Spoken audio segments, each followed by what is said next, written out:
Morning, everyone.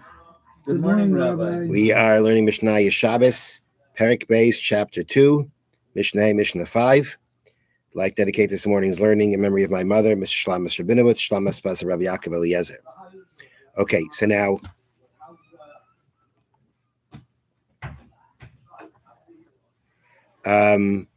before we begin this Mishnah, we need a quick introduction.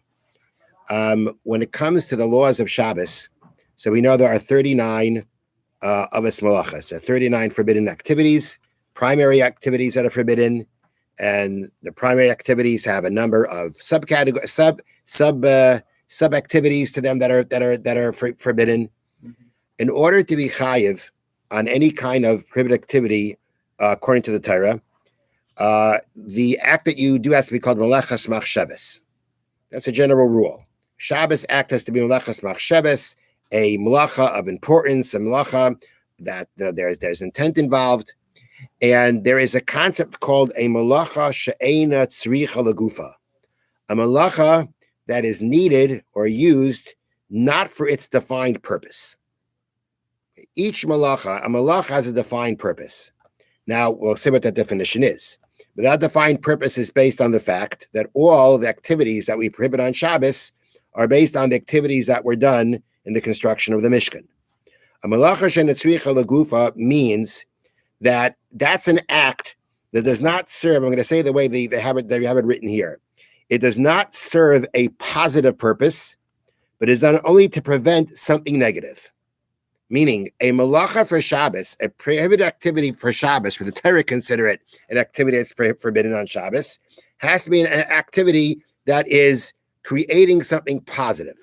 Okay? That means I'm trying to create something. I'm trying to accomplish. I'm trying to do something here. I'm trying to bring about something new here.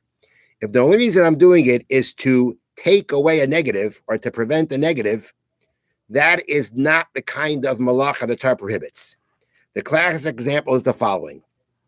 There is one of the prohibited activities on Shabbos, which we had in the very first Mishnah of Mishnah Shabbos, was haitzah. You take out from a private domain to a public domain, from Rishus HaYachid to Rishus HaRabim. Okay.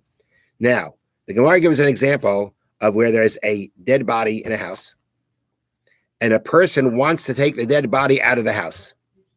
Okay, meaning he doesn't want. He really his interest is not so much of getting the dead body into the new domain, as much as getting it out of his domain. So being that there, the whole purpose of the malacha is kind of to remove a negative, not to create a positive. Typically, that's in the same example of our Mishnah that we had, right? So you were taking the person inside the house is transferring a loaf of bread to the poor man standing outside, right? The goal, the intent there is not, I don't want this bread in my house. You want to get the bread into this new domain. That's called a positive act, not just getting rid of a negative. Malacha she'eina tzricha lagufa means if you do an act to remove the negative, and that according to Torah law is not prohibited, but according to rabbinic law it is. The difference, of course, is that practically speaking, you can't do either.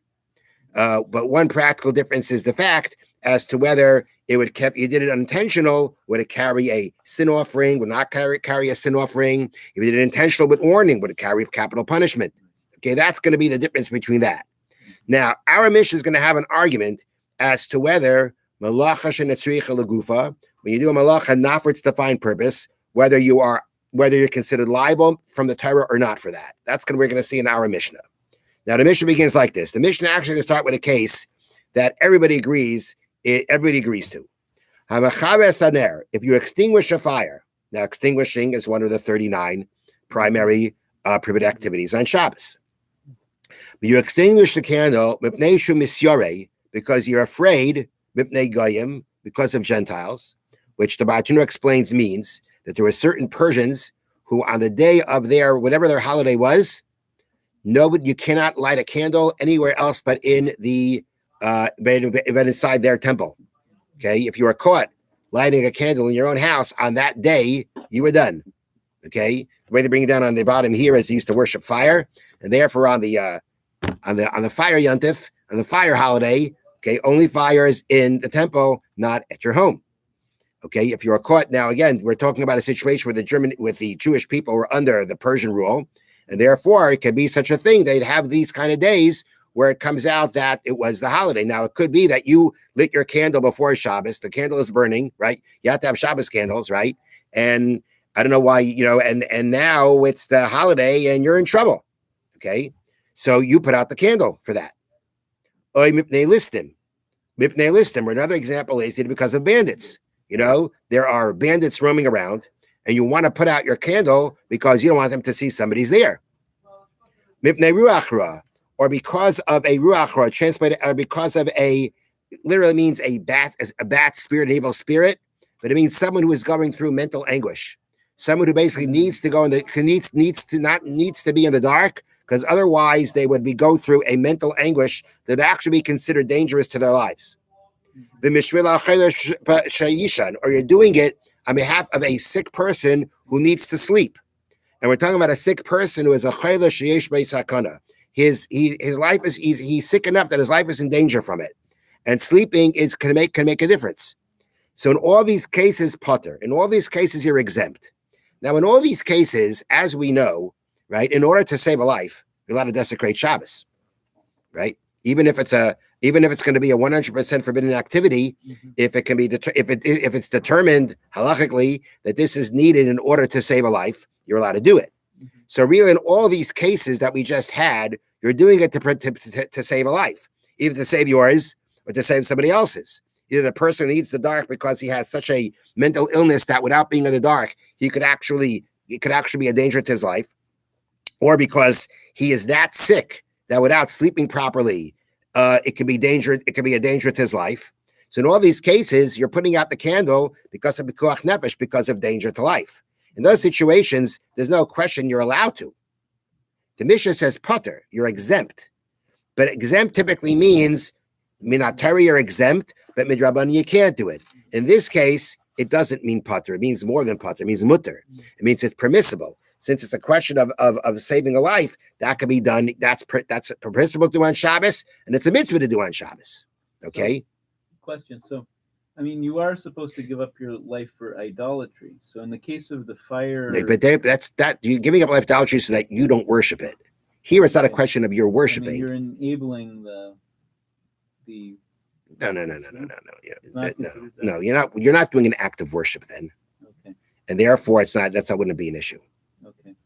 Now, okay, so really, all these examples were examples of saving a life that aren't just exempt, but really permissible. But the reason why the commentaries say the reason why the wording of the Mishnah is potter, exempt, is because you'll see the next cases where we say not only is it that it's actually that you're actually liable, it's considered a Torah prohibition. Okay. However, kachas al ner, if the reason why you put out the candle is because you're trying to save the lamp.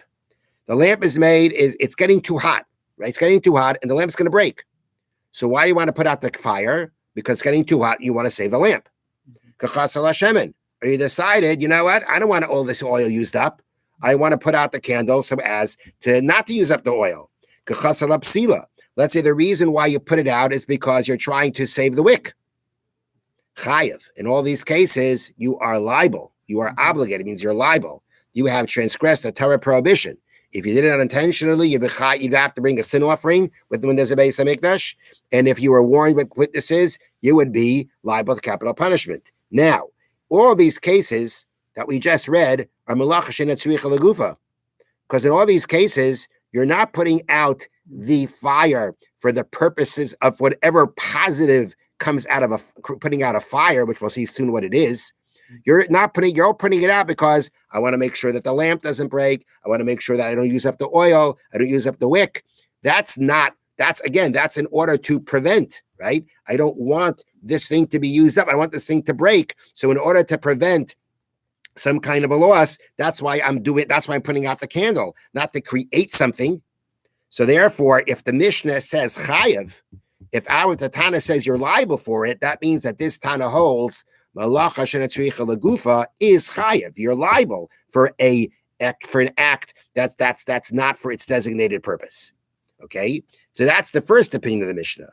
Rabbi Yosi parta b'chulan. Rabbi Yosi exempts by all of these examples that we just said, meaning when you're trying to save the lamp, you're trying to save the oil, trying to save the wick. Rabbi Yosi says you're exempt. Why are you exempt? Because it's an act that's not for a designated purpose. If you're not doing it, you're doing it just to take away a loss. You don't want to lose out on the lamp. You don't want to lose out on you want to take away a negative. You don't want to lose out on the lamp. You want to lose out on the oil. Those situations you're not going to be liable for. However, in the case when you're doing it for the wick, then it can be different. Because then you're making a charcoal. What that means is like this. That means is that it was very common in those days by a wick that when you first made a wick, that you would light it, right, to kind of singe the edge, and so that the next time you use it, it'll light better, right? So that's what I mean by charcoal. That means they're making it something that is able to burn well. Okay, in that situation, so I put out the fire to get something, right? I put out the fire to get a singed wick. I put out the fire to get charcoal. That's called I'm doing the act for a positive purpose. I'm trying to get something out of it. I'm trying to create something out of it. So if that is why I put out the fire on the wick, then I'd be liable, because then it's a malacha shetzricha legufa. Then it's a malacha for its designated purpose, for a positive purpose. But if I'm actually putting out the fire not to create charcoal, not to make a singed wick, but just because I want to save the wick, then Rabbi Yosi would say that's also malacha shetzricha legufa, and for that you'd also be exempt. Exempt means you're not doing a Torah prohibition. You're not going to be liable to a carbon. But midrabanan, according to rabbinic law, you still may not do it. Have a wonderful day. Thank you, Rabbi. Thank you, Rabbi. I think